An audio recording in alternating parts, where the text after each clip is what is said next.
Hello, my name is Joe Guba, and this video is an assignment for my EDGR 535 Theories of Teaching and Learning class. And the video is from information. It's about information that we acquired, that I acquired from my required studies from this week. The required studies included reading several articles relating to debunking brain myths, and found was able to come up with some pretty interesting and informative findings from reading these articles, and some of those findings are what I hope to share on this video. The video is the instructions. I asked for the video to be 5 minutes long. I doubt that will be possible because it's pretty extensive information in the reading material. Now, Albert Einstein once said that everyone is a genius, but if you judge a fish by its ability to climb a tree, then it will spend its whole life thinking that it is stupid. Now, as educators, I think one of our fundamental challenges has to deal with finding out how best our students learn, and make the necessary accommodations to make sure that their needs are met, and not necessarily employ the one-size-fits-all approach. Now, as I was doing my reading, there was a quote that I came across that I found quite interesting, and that quote stated that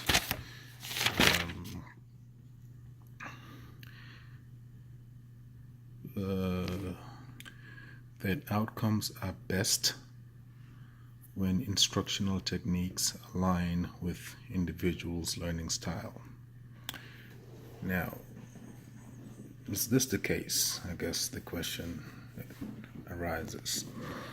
Now, even though most people are familiar with their preferred learning styles, the question becomes, does that familiarity necessarily translates to better study habits? Just because you know, in other words, just because someone knows what their learning preference is, does that necessarily translate to better study habits and ultimately better test results? And the answer to this question I hope to discuss as the video goes along. One finding that I came across also that I found quite fascinating is results of a research that stated that despite students knowing their own learning preferences, nearly 70% of students failed to employ study techniques that supported those preferences. Wow.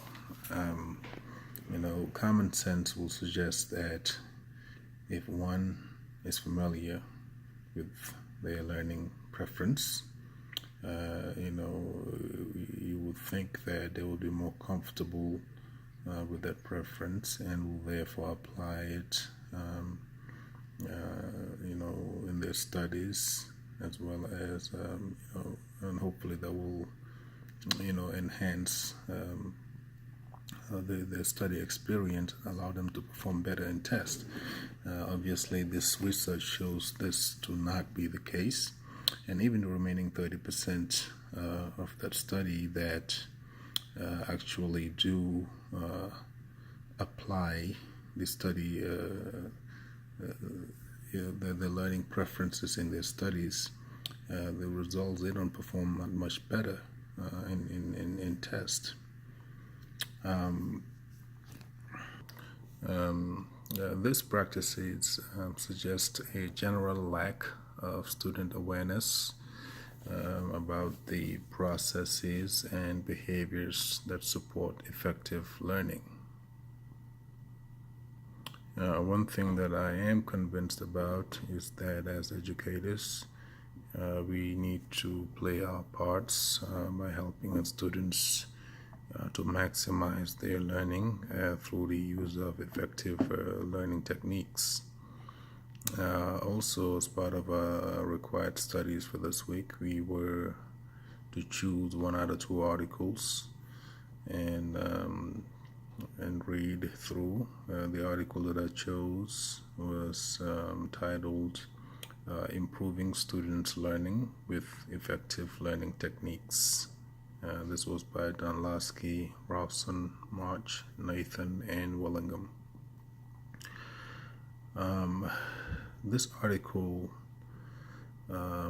essentially discussed in detail 10 learning techniques and provided utility ratings that were based on 4 categories of variables for generalized ability. The 10 techniques, learning techniques listed here are elaborative interrogation. This is a technique that I have used as a student and I still use as an educator, as a math teacher. I encourage my students to always ask questions and make this as part of their final grade. It covers 10% of their final grade, just participating by asking questions. And I also make it a habit of asking students questions that would allow them to do some critical thinking, because I am a firm believer that critical thinking will allow the students to learn better and retain the information for longer periods of time. The second technique is self-explanation. The third technique is summarization. This is a technique that I found myself using just for this assignment. As I mentioned earlier, we had quite a bit of reading to do, and in order for me to effectively complete this assignment, some summarization I found would be helpful by basically focusing on the points that I want to highlight in this video. The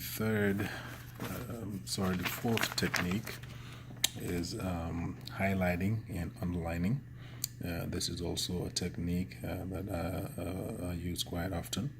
It is very popular and easy to use and does not require any training from teachers. I guess the question is, how effective is this technique? And the answer to that question is up for debate, and additional research is still needed to be able to come to that conclusion. The fifth technique is the keyword mnemonic.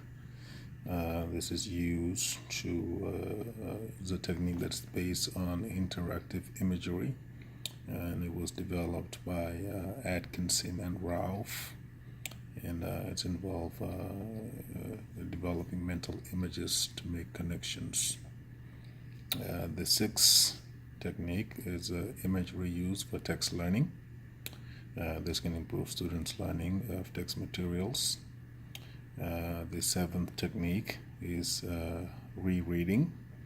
This is a technique that I've used growing up as a student, and I still find myself using for this particular course. It is one of the techniques that students most frequently report. Students most frequently use during self-regulated studies. This technique of rereading actually has been proven to improve performance. The eighth technique is practice testing. This is a very effective technique. Part of our required studies from this week also included reading several chapters from Benedict Carey's How We Learn, and in his book he discussed this particular technique of practice texting. In this book, Carey used a quote from a philosopher by the name of Francis Bacon, and he stated, quote, "If you read a piece of text through 20 times, you will not learn it by heart so easily as if you read it 10 times while attempting to recite it from time to time and consulting the text when your memory fails." Carey went on to add that a test is not only a measurement tool, and that it alters what we remember and changes how we subsequently organize that knowledge in our minds. This is on page 83 of How We Learn. The ninth technique is actually one of my favorites, is distributed practice. This is also a technique that Benedict Carey discussed in great detail in his book. On page 65 of this book, he stated that people learn at least as much and retain it much longer when they distribute or space their study time than when they concentrate it. He went on to add that by applying distributed learning, you are not spending any more time, you are not working any harder, but you remember more for longer. This is actually a very effective practice, and this article gives it a high utility rating. So although cramming is better than not studying in the short term, given the same amount of time for study, students will be better off spreading out their study material. The last study technique that I was reading is called interleaved practice. Interleaving simply means mixing related but distinct material during study. This is as opposed to blocking, which typically means studying just related materials at a time before moving on to a different subject matter. As usually that is the way our textbooks nowadays are structured, where you read each chapter is somewhat independent of the next chapter. The practice of interleaving allows us to again, like I mentioned, mix related but distinct materials. Carey stated that the mixing of items, skills, or concepts during practice over the long term seems to help us not only see the distinction between them, but also to achieve a clearer group of each one individually. This is on page 164. What I did find interesting is that some of the techniques listed here that I have used in the past, particularly that of rereading, highlighting, and also elaborative interrogation. These are techniques that I have personally used as a student, and all of these three techniques from this article received low utility ratings. Now, this tells me that several factors were put into consideration, because in my experience, these techniques work for me.